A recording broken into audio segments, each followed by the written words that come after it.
आपका नाम? अली। अली, मेरे आज के प्रोग्राम का सवाल ये है कि जो G20 सबमिट होने जा रहा है जम्मू एंड कश्मीर में, जिसे इंडिया होस्ट करने जा रहा है, पाकिस्तान ने जो G20 के मेंबर्स हैं उनसे ये कह रहा है कि इसे रिजेक्ट कर दिया जाए क्योंकि जो कश्मीर डिस्प्यूट टेरिटरी है, इस वजह से पाकिस्तान जो है इस तरह की बातें जो है G20 मेंबर्स को कह रहे हैं। क्या कहना चाहेंगे? ये जैसे पिछले दिनों पाकिस्तान में इंटरनेशनल तंजीम जो OIC है उनकी ऑर्गेनाइजेशंस का इजलास हुआ इस्लामाबाद में, पाकिस्तान ने हेड किया है।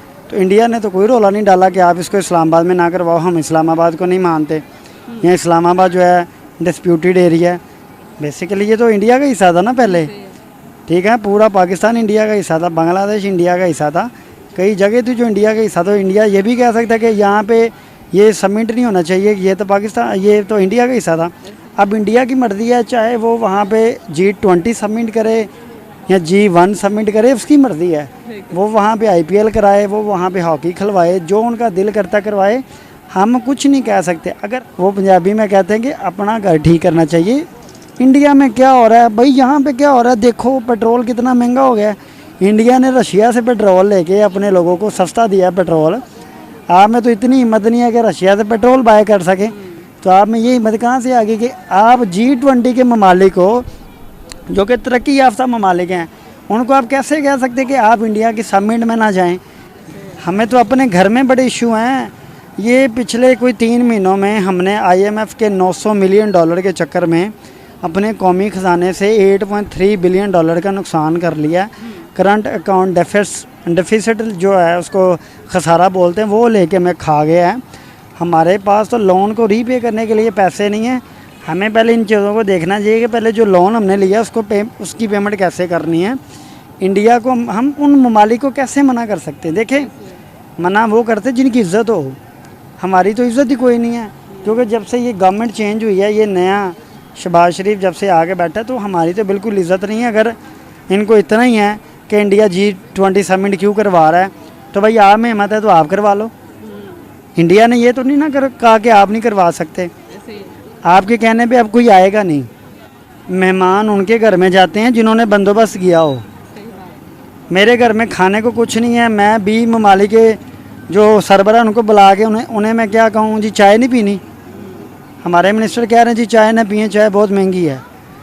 एक गरीब आदमी चाय के अलावा पीता क्या है? इंडिया पाकिस्तान में लोग सुबह उठते हैं चाय पीते हैं, शाम को चाय पीते हैं, दोपहर को चाय पीते हैं। एक गरीब की ज़िंदगी में एक चाय है, और लोगों को आप चाय का कप पिला। तो चाय भी जो है हम वो बैन हो गई है हम पे। मैं वही तो कह रहा हूँ, हम अपने मुल्क के अंदर हम किसी को एक चाय का कप नहीं पिला सकते। दूसरे मुल्कों को हम कह रहे हैं इंडिया में G20 पे ना जाना। और भाई क्या हो गया आपको? कुछ होश के नाखुन लें, जाएँ जाके IMF के तरले करें, $900 मिलियन उनसे लें, उसके बाद उनकी कड़ी शराइत माने। पाकिस्तान बेसिकली जो है ना, इस टाइम जो मौजूदा हालात चल रहे हैं, बनाना रिपब्लिक बन गया हुआ है। तो हम बनाना रिपब्लिक वाले किसी को नहीं कह सकते कि आप सबमिट ना करवाएं या बड़े ममालिक। जैसे अब आप किस तरह रशिया को कह सकते हैं कि इंडिया ना जाना। रशिया जो कि 60 सालों में पहली बार पाकिस्तान के करीब आ रहा था, उन्हें भी पता चल गया कि ये दोगले लोग हैं, ठीक है ना।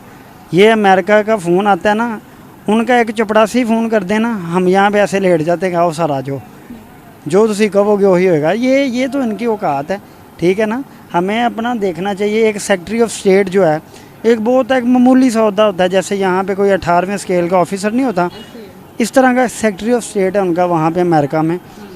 उसने हमारे एम्बेसडर को बुला के धमकियाँ दी कि भाई हम आपके पाकिस्तान में गवर्नमेंट चेंज करना चाहते हैं, अगर ये गवर्नमेंट चेंज ना होगी हम ये कर देंगे, हम वो कर देंगे। उसकी एक धमकी पे हमने पूरा मुल्क लिटा दिया उनके आगे, ठीक है ना। हमारे अपने घर के हालात ठीक नहीं, हमें क्या लगे इंडिया में क्या हो रहा है, बांग्लादेश में क्या हो रहा है, कश्मीर में क्या हो रहा है। देखो, मुझे तो ये देखना चाहिए मेरे घर में क्या हो रहा है। मेरे घर में चोर घुस जाए और मैं ये सोचूं कि साथ वाले घर में क्या हो रहा है। भाई मुझे पहले चोर को रोकना चाहिए, ना कि उसको देखना चाहिए कि साथ वाले घर वाले क्या कर रहे हैं, डांस कर रहे हैं, खा रहे हैं, पी रहे हैं, जो भी कर रहे हैं। कहते हैं पहले अपना घर संवारो, बाद में दूसरे की फिक्र आती है, ठीक है ना। आपने कुछ खाया पिया ना, आपका पेट खाली हो और आप जाके करोला गाड़ी ले आओ, पहले रोटी तो खाओ, अपने मसले मसाइल तो हल करो। ये IMF नाम की जोंक से जान तो छुड़ा लो। हम उनको गलत भी कहते हैं कि हम IMF से जान छुड़ाना चाहते हैं, IMF ने ये किया, IMF ये करता है। और साथ में कटोरा लेके उनके पास पहुंच भी जाते हैं। देखिए, अगर उनका एक बंदा जो है इंडिया का, जैसे रतन टाटा हो गया, वो उसके अकेले के पास इतना पैसा कि पाकिस्तान के पूरे कौमी खजाने के पास उतना पैसा नहीं है। उनकी आईटी एक्सपोर्ट इतनी ज़्यादा है कि पूरे पाकिस्तान की जीडीपी उतनी नहीं है। अब मुझे बताएं मैं क्या करूं? अगर मैं गलत हूं तो आप मुझे बता सकते हैं कि मैं गलत हूं। मैं फैक्ट्स के ऊपर बात कर रहा हूं। तो भाई G20 समिट इंडिया के अंदर होगी। अगर आपने रोक ली, मुझे भी बता देना कि हमने रोक ली है। आपके कहने पे यहाँ पे बस नहीं रुकती तो G20 समिट क्या रुकेगी? तो बस ये मेरे ख्यालात हैं G20 समिट के बारे में। इंडिया में होगी, दोबारा भी होगी, उसके बाद भी होगी। देखें, इंडिया, हम कह रहे हैं जी रशिया पे पाबंदियाँ लगी, हम तेल नहीं ख़रीद सकते, तो इंडिया के अफ़गानिस्तान से तेल ख़रीद रहा है। बताएं, उनके लिए पाबंदियाँ नहीं लगी। हम जो है डरते हैं, हम बेकारी हैं, बेकारियों की कोई भी इज़्ज़त नहीं होती। जैसे अमेरिका देखें, अमेरिका कह रहा है जी इंडिया अगर लेना चाहे रशिया से तेल ले सकते हैं, हम उनके पार्टनर हैं, लेकिन हम उनको फोर्स नहीं कर सकते अपने किसी फ़ैसले के अंदर। वो अपने फ़ैसले खुद कर सकते हैं। हमारे मामलात आते हैं, हमें कहते हैं जी हमें अड्डे देना, हमने यहाँ से बम मारना उस दूसरे मुल्क में। इंडिया से आप मच्छर नहीं ले सकते, हमसे आप अड्डे मांग रहे हो। और यहाँ पे रेडी बैठ के हैं भाई अड्डे देने के लिए। इन्होंने अड्डा भी दे देना है, इन्होंने एयरपोर्ट भी दे देना है, इन्होंने अपने जहाज़ भी दे देने हैं, बल्कि इन्होंने तो सारा कुछ दे देना है। हो सकता है कि ये अपने हाईवे भी गिरवी रखा दें IMF के आगे। बहरहाल सबसे पहले IMF से जान छुड़ाएँ, उसके बाद देखते क्या होता है। मुझे ये बताइएगा सर कि आज की डेट में इस तरह तो इंडिया का इन्फ्लुएंस ज़्यादा है कि उनकी फॉरेन पॉलिसीज़ इंडिया की बहुत अच्छी हैं, क्योंकि जो है आज की डेट में इंडिया की बात ज़्यादा मानी जा रही है इंटरनेशनल लेवल पे। और उस हम देखते हैं कि इंडिया जो है ज़्यादा वर्थ रख रहा है और सुपर पावर कंट्री बन गया। क्या कहना चाहिए? देखें, देखने वालों को भी और आपके लिए भी ये चीज़ मैं आसान कर देता हूँ, आसान अल्फाज में समझाता हूँ। एक इलाके के अंदर ना अगर 100 लोग रह रहे हैं ना, 100 लोगों के अंदर ना एक चौधरी होता है, ठीक है ना? चलती उसी की है जो चौधरी है। हमें जो चौधरी है उसको चौधरी मानना चाहिए। अब जो रीजनल बात करें ना, रीजन में 3 चौधरी हैं, एक चाइना, एक इंडिया और एक रशिया है। हम जो है ना वो मोहल्लेदार हैं उनके। अब इंडिया कुछ भी कर सकता है, हम कुछ नहीं कर सकते, क्योंकि हमारे पास तो अपने मसले मसाइल हल करने के लिए कुछ नहीं है। तो चाइना जो है ईगर मुस्लिम्स के साथ जो हो रहा है, तब तो हम कुछ नहीं कहते, हमारी जेबों में पैसे गए हैं, क्यों हम कहें? ठीक है, जब वही कश्मीर की बात आ जाए तो हम जो है इतनी एग्रेशन में आ जाते हैं और जो है वो बस धरनों पे धरना और इतने टिपिकल माइंडसेट के साथ जो है काम कर रहे होते हैं कि हम बस अपनी जान भी दे देंगे, लेकिन ईगर मुस्लिम्स पे कोई नहीं बोलता। देखिए, हम चाइना के ख़िलाफ़ कैसे बोल सकते हैं? हमारे पास इस टाइम टोटल $8 बिलियन ख़जाने में मौजूद है। 3 बिलियन चाइना का, 3 बिलियन UAE का और अराउंड 2.5 बिलियन सऊदी अरेबिया का। अगर सुबह चाइना फ़ोन करे जी मुझे मेरे $3 बिलियन वापस कर दो, UAE फ़ोन कर दे, UAE की रिलेशन अच्छी है इंडिया के साथ, इंडिया के जी इनसे अपने पैसे लें, और साथ में सऊदीया के भी अच्छे रिलेशन हैं। अगर सुबह ये 3 मुल्क में फ़ोन करके कि हमारे पैसे वापस करो, तो हमारा हाल तो श्रीलंका वाला हो जाएगा। हमारे पास तो पेट्रोल बाय करने के यहाँ एक्सपोर्ट बिल पे करने के पैसे नहीं होने। ये जो थोड़े बहुत पैसे ये हमने दूसरे मुल्कों से मांगे तांगे के पैसे हैं। यानी फॉर एग्ज़ाम्पल कि मैं यहाँ पे खड़ा हूँ लेकिन कपड़े मैंने किसी और से लेके पहने हैं, वो मुझे कहे मेरे कपड़े दो, मैं तो ख़त्म हो जाऊँगा। तो यही बात है, जो ख़जाने में पैसे हैं वो किसी और मुल्क के हैं, जिन मुल्कों के उन्होंने अपने इंटरेस्ट देखने हैं। उन्होंने सिर्फ इसीलिए रखवाए हुए हैं पैसे पाकिस्तान को कि वो कभी भी किसी भी टाइम जो है ना बटन दबा के जो मर्ज़ी अपनी मर्ज़ी मनवा सके पाकिस्तान से। तो इंडिया जो है ना उसको भी पाकिस्तान के फैक्ट्स का पता है, सारा कुछ पता है। देखें, इतने बड़े बड़े बजट खर्च कर रहे हैं हम डिफेंस के ऊपर, इतने बड़ी बड़ी हम बातें करते हैं। इंडिया में लोग बातें कर रहे हैं जी पाकिस्तान में इंडिया फ़ौज को इतना बड़ा बजट डालने की क्या ज़रूरत है, जब $300-400 मिलियन से पूरी हुकूमत ही चेंज हो जाती है।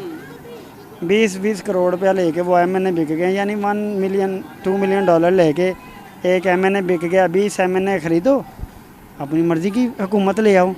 कि थिंक टैंकर्स के ये कहा, उनका कहना ये है कि पाकिस्तान के जो आगे आने वाले टाइम में 3 पार्ट्स हो सकते हैं, यानी कि पाकिस्तान 3 हिस्सों में तकसीम हो सकता है।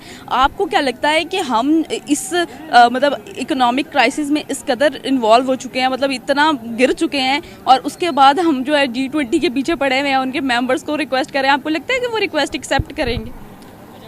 मैं कहता हूँ कि अगर वो इस टाइम कहना हमें $2-3 करोड़ की चाय पे पत्ती भेज दो, वो नहीं भेजेंगे। रिक्वेस्ट क्या एक्सेप्ट करनी है उनके। हमारे पास सिर्फ एक एटम बम है, ठीक है ना, पता नहीं वो भी चलेगा या वो भी न्यूट्रल है, ये मुझे खुद नहीं पता।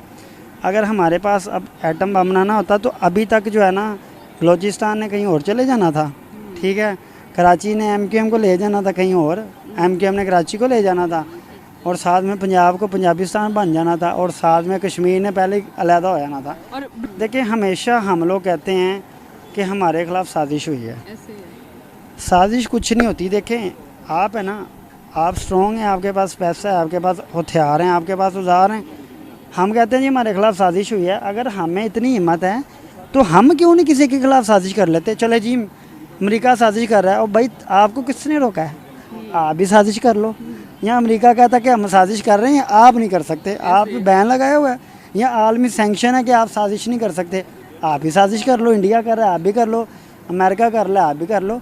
ये सिर्फ बहाने हैं जी, फलाना साजिश कर रहा है, और साजिश नहीं कहते, उसको कहते हैं प्लानिंग। ऐसे है। हर मुल्क अपनी अपनी प्लानिंग करता है। आपने ISI किस लिए बनाई है, इसलिए बनाई है कि आप दूसरों के खिलाफ साजिश कर सकें, दूसरों के खिलाफ प्लानिंग कर सकें, उनकी साजिश नाकाम बना सकें, ठीक है ना। तो ये चीज़ें जो है ना बड़ी मैटर करती हैं। कोई किसी के खिलाफ साजिश नहीं करता, प्लानिंग करते हैं। हाँ, आपकी एजेंसीज को चाहिए कि प्लानिंग को रोके। और मैं तो वही कह रहा हूँ कि अगर एटम बम ना होता तो ये अभी तक पाकिस्तान तितर बितर, कोई इधर कोई उधर, पता नहीं क्या क्या हो चुका होता है। ये तो शुक्र करेंगे यहाँ पे हमारे पास एटम बम है, वरना पाकिस्तान का रशिया सोवियत यूनियन वाला हाल होना था, जिससे तुर्कमानिस्तान, उज़्बेकिस्तान और पता नहीं कौन कौन से स्थान निकले हैं। वैसे ही यहाँ पे पंजाबिस्तान, बलूचिस्तान ने लहदा हो जाना था, उधर सिंधिस्तान लहदा बन जाना था, यहाँ पे पंजाबिस्तान लहदा हो जाना था, साथ में कश्मीर वालों ने कहना था जी हम चाइना के साथ मिल रहे हैं। तो इस तरह करते करते पता नहीं क्या हो जाना था। शुक्र अदा करें कि लोग हमारी एटम बम से डर रहे हैं।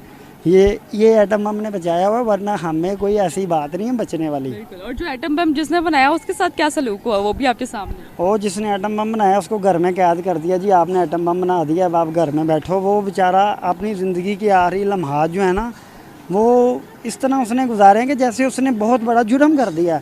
उसको घर में नज़रबंद कर दिया गया, घर में कैद कर दिया गया, उसकी एक्टिविटीज़ महरूम कर दी गई, और ये उस पर इल्ज़ाम लगाया गया कि इसने ये पैटर्न जो है सेल कर रहा है किसी को।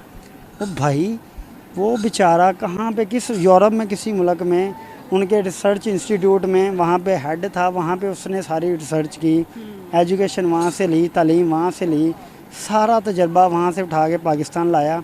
अपनी ज़िंदगी के 40 साल उसने पाकिस्तान को दिए, एटम बम बना के दिया, और अपने आखिरी जो उसके दिन थे, आखिरी चंद साल थे, हम लोगों ने उसके साथ क्या किया। अब हम कहते वो हमारे हीरो थे, और जब वो ज़िंदा था आपने उसको हीरो के काबिल छोड़ा। वो बेचारा सड़कों पे उसके घर, उससे कोई इंटरव्यू ना ले सकता, उससे कोई मिल नहीं सकता, चारों तरफ उसकी सिक्योरिटी आपने फेंकी हुई थी, एजेंसियाँ उसके आगे पीछे थी, कौन इससे मिल रहा है, फ़ोन उसके ट्रैप हो रहे थे।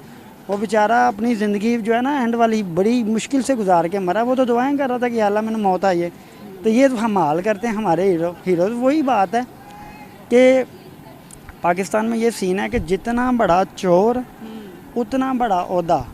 यानी कि प्राइम मिनिस्टर बनने के लिए आपके ऊपर कोई 16-17 अरब रुपए का केस होना चाहिए पाकिस्तान में, और आपके बेटे पे भी केस होना चाहिए, पनामा में आपका नाम भी होना चाहिए, करप्शन में आपने PhD की हो, और आपके बेटों ने जो है कॉमर्स की हो। पूरी करप्शन कैसे करनी है। देखें ये लोग कहते हैं जी, पाकिस्तान में कहते हैं जी, प्राइम मिनिस्टर कहता है जी मेरे अकाउंट में 16 बिलियन रुपीज़ आ गए, मुझे पता ही नहीं चला।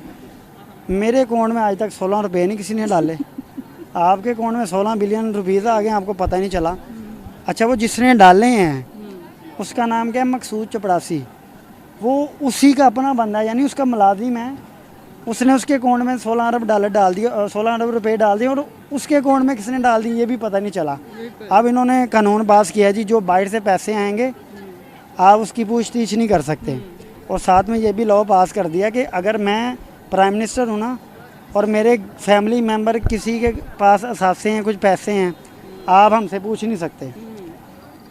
यानी कि आप कैसे लॉ बना रहे हैं, वैसे लॉ बनता है कि एक पूरी नेशन के लिए लॉ बनता है। हम यहाँ पे अपने लिए लॉ बना रहे हैं। ये जो पावर में बैठे हुए हैं, पूरी कैबिनेट जो थी वो ECL के अंदर इनका नाम था।